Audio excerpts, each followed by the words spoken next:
अस्सलामुअलैकुम सामीन। 12 जुमादुल उखरा है, 5 जनवरी है।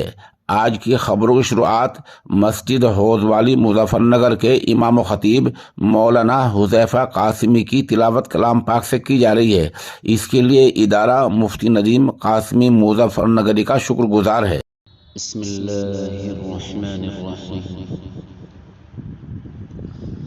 والشمس وضحاها والقمر إذا تلاها والنهار إذا جلاها والليل إذا يغشاها والسماء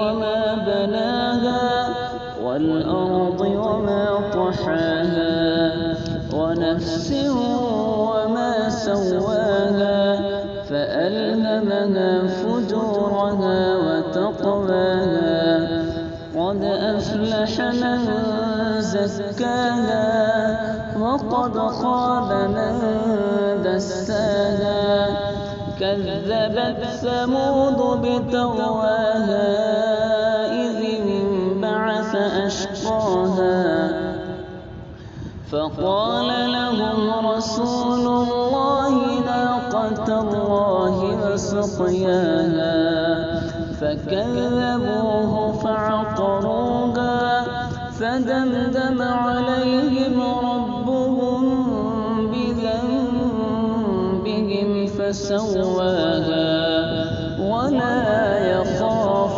عقباها.